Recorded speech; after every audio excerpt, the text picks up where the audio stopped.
Welcome to the deep dive. Today, we're doing something a little different, sort of a deep clean of your English learning bookshelf. Right. We're taking that massive stack of curriculum plans, grammar manuals, and all those mistake guides, That stuff that piles up. and we're executing a single mission, giving you the absolute beginner's roadmap to really dramatically improving your English communication skills. It's such a crucial deep dive because, so many people know a lot of words, but they struggle. They struggle to move from that passive knowledge to confident active speech. Yeah, that leap is huge. It is. Confidence requires more than just memorization. It demands mastering the core foundational structures. And this is critical, avoiding the specific traps that English sets for learners. And we have some amazing source material for this. I mean, lists of over 300 common student errors, detailed curriculum blueprints, practical fluency strategies. We aren't aiming for perfection here. No, not at all. We're aiming for efficiency. We want the highest impact knowledge, the things you need to know now to immediately sound clearer and, frankly, more proficient. And we've structured this into what we think is a really clear path. 4 phases. First, the foundational building blocks. Okay. Second, the essential mechanics, things like tense and noun agreement. Third, active practice strategies to actually build fluency. And finally, correcting those high leverage mistakes that just instantly elevate your clarity. Okay, let's start at the very beginning then. The blueprint for absolute beginner. Let's do it. If someone is truly building their skills from the ground up, what is the absolute minimal stack of grammatical skills they need to establish a strong, functional base for communication? The foundation, as it's laid out in these plans, it starts with simple concepts, but concepts that are used constantly. I mean, you literally can't communicate without basic prepositions. The words that define relationships in space and time. Exactly. So give us the big 4, the ones you have to master immediately. It's in, at, to, and on. Just think about location. The book is on the table, or I am at the office. I live in London. Right. And just as vital is mastering existence with there is versus there are. You have to get the singular versus plural right. If you mix those up, communication just breaks down immediately. It does. And then, of course, the foundational articles. A, and the. Articles are deceptively difficult. I think it's because so many other languages handle them completely differently. That's the core of the problem. You're asking a learner to decide if something is general, like a dog, or specific, the dog I saw yesterday. That's a huge cognitive leap when you're just starting out. It absolutely is. But those small words carry enormous weight in defining meaning. And, alongside those structural fundamentals, we have to focus the vocabulary energy on immediate utility. Okay, so where do we focus that vocabulary effort? What's the priority? Well, necessity really dictates it. Core vocabulary involves common jobs, telling time accurately, and essential time expressions. Like knowing the difference between in the morning and at night. Exactly. You have to know how to use them. And we also prioritize a basic vocabulary for everyday objects, just so you can describe your immediate environment. So once we have the words, we need to string them together. Most people know the subject-verb-object pattern, the SVO. The standard. Yeah. But the sources immediately flag a more complex but really vital structure that unlocks richer communication. What is that expanded pattern? That's the pattern that handles sentences with 2 objects. It's the subject-verb, indirect object, direct object pattern. Okay. If you only stick to SVO, you'll be constantly limiting what you can say. Can you give us a practical example? Something that shows the power of that expanded structure? Certainly. If you want to convey who received the item, the indirect object usually comes first. So instead of this simple, I bought a gift, you can say, I bought my friend The indirect object. a new book, the direct object. That structure lets you flow information so much more naturally. Now, here's where it gets, I think, really interesting. Because some verbs just don't play nice with that structure. Right. They actually force you to rearrange the sentence and bring in a preposition like to or for. That's absolutely right. If you want to use a preposition, the structure shifts. The indirect object moves to the end. For example, you can say, my friend has sent me a letter. That's SVIE. Subject, verb, indirect, direct. Got it. But if you want to emphasize the letter, or maybe the indirect object is just too long, you shift it. My friend has sent a letter to me. Mastering that preposition shift is, I think, a key differentiator between a beginner and a slightly more proficient speaker. So if we think of communication as a smooth running machine, Then grammar is definitely the engine. And for that engine to function, We need to be precise about the function of every single part. Okay, so let's dedicate a moment to the parts of speech. It might sound like a high school test, but knowing these names and functions is so foundational for correcting mistakes later on. It truly is the bedrock. I mean, nouns name a person, place, or thing like teacher or happiness. Pronouns replace those nouns to avoid repetition words like they or hers. And adjectives are the crucial descriptors: sweet, fast, honest. Exactly. Then you have verbs, which convey the action he ran, she is. And finally, adverbs, which modify or describe adjectives or verbs, telling us how or when sweetly, seldom bravely. Understand those 5 and you can analyze any sentence. All right, let's move to tense. We're not going to overwhelm anyone with all 12 tenses, but which 2 core tenses provide, say, 90% of the functionality you need for initial communication? Simple present and simple past. You have to keep it as clean as possible at the start. Yeah. The simple present is for facts that are always true. The sun rises in the east. Or for habits. She drinks coffee every morning. Yeah. It just establishes reality. And the simple past. That makes sure the listener knows the action is finished. It happened at a distinct point in the past. Precisely. If you want to be sure the listener understands the event is definitively over, simple past is the safest way to go. For example, Sam's father died last Sunday. The action is completed and the time is defined. No ambiguity. Okay, let's talk about an infamous area where so many learners trip up: noun types. Specifically, the difference between countable and uncountable nouns. This seems to be an artifact of literal translation from other languages so often. It is a profound challenge. In English, uncountable nouns refer either to abstract concepts, like feelings, or to masses, like liquids or grains. And the sources highlight 6 major culprits that beginners constantly misuse by trying to make them plural. And they are. Advice, information, luggage, news, work, and damage. I hear students say this all the time. I have some good advices. Why is that fundamentally wrong, and what's the immediate correction? It's wrong because advice is an abstract concept. You can't count the bits of it. It's treated like water or sand, so you can't pluralize it, and you can't put the singular article a in front of it. So what do you say? The correction is to use a measure word. He gave me a piece of advice, or he gave me some good advice. So if I just landed at the airport, I can't say, I have 2 luggages.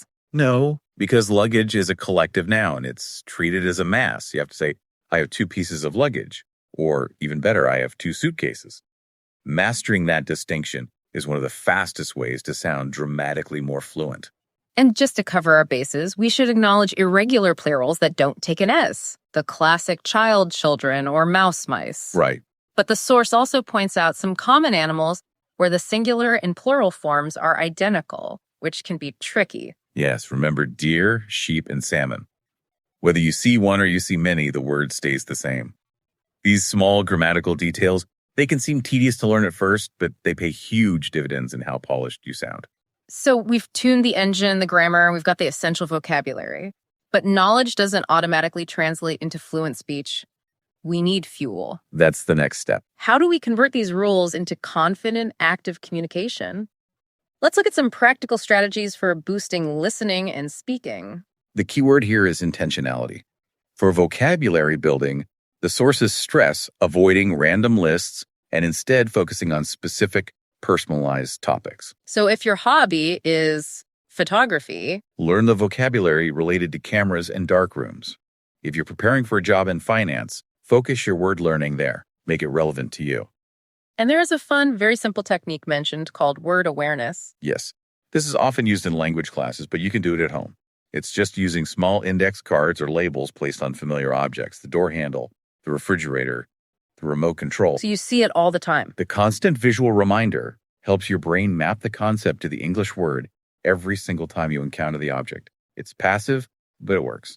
Now let's talk about speaking confidence. So many students struggle, often because they're nervous, they're self-conscious, and we found that the single best shortcut for improvement is the recorded voice technique. I know. Most people cringe when they hear their own voice played back. I do. But confronting that discomfort is incredibly powerful.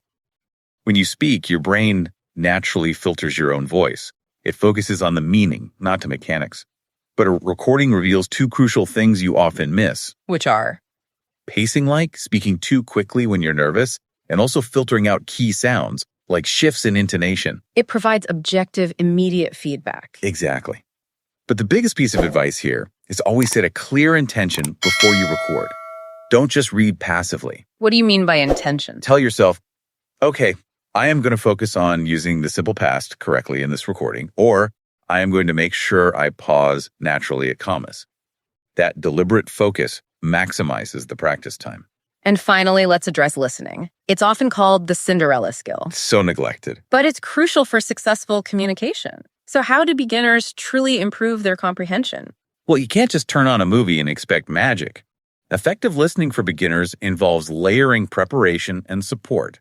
First, you use pre-listening activities. Like reviewing key vocabulary before you listen. Exactly. Activate what you already know. Second, the activity itself must be contextualized. Listeners really struggle when they don't know the setting or who is talking. And the third layer is critical, especially when you're using authentic materials, right? Yes, providing visual support. Think subtitles, images, or even maps related to the conversation. Visual cues help beginners map those unfamiliar sounds they're hearing to a concrete meaning much more efficiently. Okay, here's where we get into the high leverage fixes. We have this guide detailing hundreds of common beginner mistakes. For a learner, correcting just a handful of these can immediately clarify their message. And boosts their perceived proficiency, absolutely. So let's focus on the highest impact corrections. These are often errors based on literal translation or just confusing some basic English constructions. We already touched on uncountable nouns, but let's look at the trap of comparatives. Okay, so when you're comparing two things, what's the mistake we hear most often? The misuse of very. You must not say very younger than or very older than. You need to use intensifiers, like much younger than or far older than. Can you give an example? Sure. The train ticket was much more expensive than the bus ticket. Using very in that context is just a dead giveaway that you're translating literally in your head. Let's quickly revisit the uncountable nouns, but focus purely on the action needed to fix it. We need to internalize the use of measure words. Yes. The immediate fix for advice, information, luggage, and news is to use a quantifier, something that treats them as a unit or a mass. Say, I have a piece of news to tell you. Not a news. Never a news. Or, could you bring some good advice? Never pluralize those words. Next up is a major verb trap. It's about what follows certain verbs, the infinitive versus the gerund, or Ving. I often hear learners incorrectly adding to. This is a massive high-leverage correction. You must use the Ving form after specific common verbs, including finish, admit, avoid, delay, and postpone. This is a list you simply have to memorize. So the correct structure is, I finished reading this book. Right, not finished to read. And you should avoid driving during rush hour. Okay, let's move to hypothetical situations. If I want to give someone advice based on an unreal situation, something impossible right now, I often hear people say, if I was you. A classic error. The source material stresses this is wrong. Why? It is, because in English, when you're setting up a conditional that is counterfactual or hypothetical, a situation that's impossible, we use a specific mood called the subjunctive. Which sounds complicated. But for a beginner, the rule is simple. Use if I were you, I would. You lose were, even if the subject is singular like I or he, because it signals that the situation is unreal. It's a grammatical signal of impossibility. That's a great breakdown. Finally, let's clean up two very common preposition errors with everyday verbs that just sneak into conversation. Let's do it. What are they? 1, when you are delivering information, you have to use the preposition to. Say, can you explain the situation to me? Not explain me. Right. And 2, when asking if someone can hear you, the preposition is just omitted. You just say, can you hear me? Not here to me. Not here to me.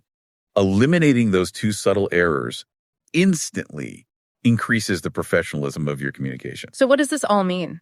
The path to confident English communication for a beginner, it isn't just about accumulating thousands of words, it's about strategic effort. It absolutely is. It involves mastering the foundational, structural rules like subject-verb agreement and the proper use of articles practicing with intention, especially by recording your voice and setting clear goals, and crucially, identifying and eliminating those specific high-leverage mistakes that distract from your message. That's the efficiency model. Success isn't about knowing every exception. It's about knowing the high-frequency concepts that allow your intended meaning to come across with immediate clarity. And that clarity, in turn, lets you learn more effectively from native speakers and from context as you go forward. Exactly. You've seen how precision in handling things like uncountable nouns like luggage or the correct verb complement like finished reading has a huge outsized impact on how proficient and clear you sound. It's about maximizing efficiency and minimizing error. And we just discussed the powerful emotional difference between using few and a few when talking about small quantities. Right. So here's the final thought to mull over. If using few implies that a small quantity is a problem, like having few opportunities, Yeah. and using a few implies that a small quantity is sufficient, like having a few hours to relax, how might using this precise language influence the listener's entire perception of your professional capability or even your personal mood? That's a deep one. That nuanced difference in tone, signaled by one tiny article, is a communication challenge worth considering every time you share information. Hey, before you go, I have something that will make your English learning much easier and much faster. If you enjoy our lessons and podcasts, then you're going to love what we've prepared for you on Patreon. Here's what you get: a full study guide for every lesson and podcast, designed to help you understand everything more easily, more quickly, and in a more organized way. Ad-free lessons and podcasts, so you can learn without any interruptions. With every upload, you receive new study tools, clean, ad-free content, and a smoother learning experience, all for only $2 per month. If you want to upgrade your English and learn with clarity and confidence, join our Patreon today. Your smarter English journey starts here.